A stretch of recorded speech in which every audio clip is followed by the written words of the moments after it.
السلام علیکم۔ آج 21 مئی 2021، جماعت 8ویں مضمون اردو۔ آج کا موضوع ہے آزمائش شرط ہے۔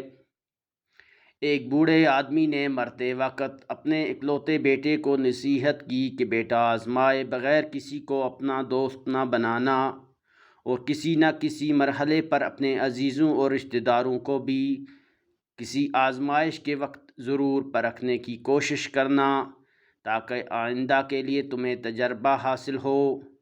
کچھ دنوں بعد بوڑھا مر گیا اور بیٹے نے باپ کی باتوں کو آزمانے کے لیے اپنی بیوی اور اپنے قریبی دوست کی آزمائش کا تہیہ کر لیا۔ اس کا دوست بہت ہی چالاک تھا اور مقامی حاکموں کے لیے مخبری جاسوسی کا کام کرتا تھا۔ وہ اس نوجوان کے گھر بھی آیا جایا کرتا تھا اور اس کی بیوی کو بھابھی کہہ کر پکارتا تھا۔ ایک روز نوجوان کسی کام سے شہر چلا گیا اور واپسی پر کسائی کی دکان سے سری پائے خرید کر لایا۔ اس نے سوچا کہ اپنے مرحوم باپ کی نصیحتوں کو پرکھنے کے لیے یہ ایک اچھا طریقہ ہے۔ چنانچہ ایک تھیلے میں سری پائے لے کر جب وہ گاؤں واپس پہنچا تو خاصی رات ڈھل چکی تھی۔ اس نے اندھیرے میں گھبرائی ہوئی آواز میں اپنی بیوی سے کہا کہ وہ گھر میں روشنی نہ کرے، اور ایک کدال لے کر چپ چاپ آنگن میں ایک گڑھا کھودنے لگا۔ بیوی کی حیرت کو خوف و دہشت میں تبدیل کرتے ہوئے اس نے کہا کہ میں نے اپنے ایک پرانے دشمن کو قتل کر دیا ہے اور اس کی کھوپڑی کو انتقاماً اپنے آنگن میں دفن کرنا چاہتا ہوں۔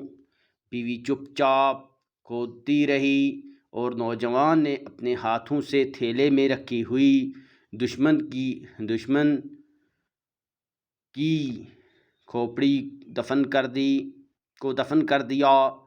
اس کام سے فارغ ہو کر نوجوان تو گہری نیند سو گیا، لیکن اس کو خوف کے مارے ساری رات نیند نہ آ سکی۔ اس کی بیوی کو خوف کے مارے ساری رات نیند نہ آ سکی۔ صبح کو نوجوان کہیں کام کرنے کے لیے چلا گیا تو اس کا دوست جو سرکاری جاسوس تھا ان کے گھر میں داخل ہوا اور نوجوان کے بارے میں دریافت کرنے لگا۔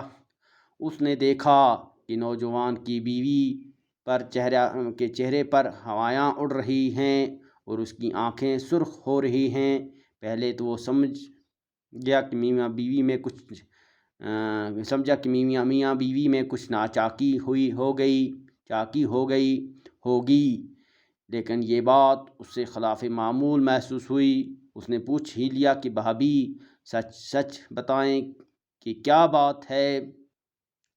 یہ سننا تھا کہ نوجوان کی بیوی پھوٹ پھوٹ کر رونے لگی اور اس نے التجائیں کرنے لگی کہ بھیا، تم ہی اپنے دوست کو بچا سکتے ہو۔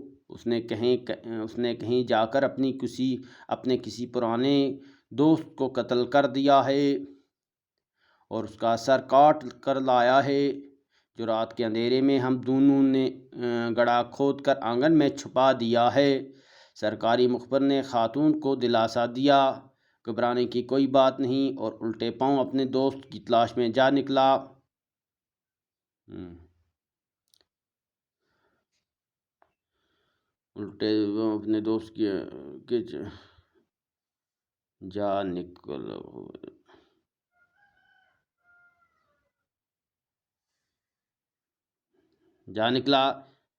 اتفاق سے کچھ دن پہلے شہر میں قتل کی ایک ایسی واردات ہوئی تھی جہاں کوئی قاتل مقتول کا سر کاٹ کر لے گیا تھا۔ مقتول کے وارث کھاتے پیتے لوگ تھے۔ انہوں نے قاتل کا سراغ لگانے والے کو نقد انعام دینے کی منادی کرا دی اور پولیس بھی قاتل کو تلاش کرنے میں سرگرم تھی۔ ادھر سرکاری مخبر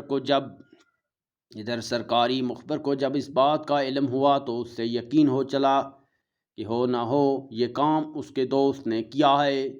دوستی کا رشتہ کیا ہوتا ہے، یہ بات اس نے کبھی سوچی نہ تھی، چنانچہ اس نے اپنے فرائض منصبی اور انعام کے لالچ میں پولیس کو خبر کر دی اور پولیس کے عملے کو لے کر اپنے دوست کے گھر کی طرف روانہ ہوا۔ راستے میں اس نے اپنے دوست کو گھر کی طرف جاتے ہوئے دیکھا تو اس نے پولیس کے عملے کو قاتل کی نشاندہی کراتے ہوئے یہ درخواست کی کہ وہ اسے اپنے دوست کا سامنا کرنے کی اذیت سے بچائے رکھے۔ یہ کہہ کر وہ ایک طرف کو چھپ گیا اور پولیس نے نوجوان کو گرفتار کر کے تھانے پہنچا دیا۔ تھانے دار اشتہاری ملزم کو دیکھ کر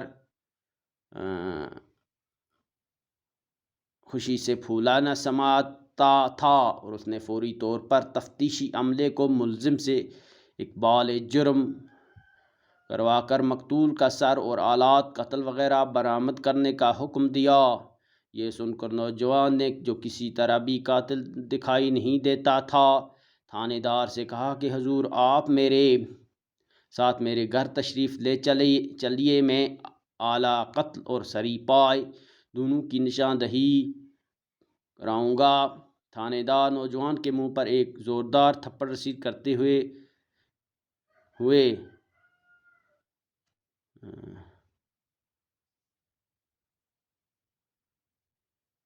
ہوئے گرجا مذاق کرتے ہو؟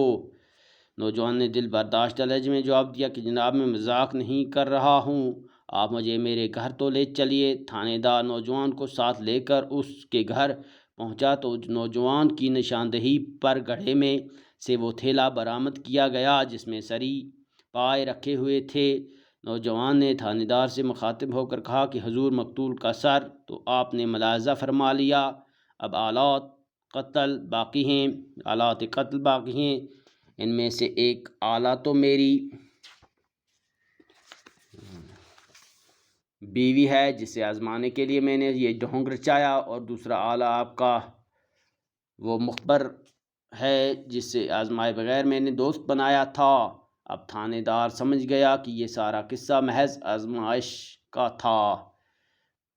شکریہ۔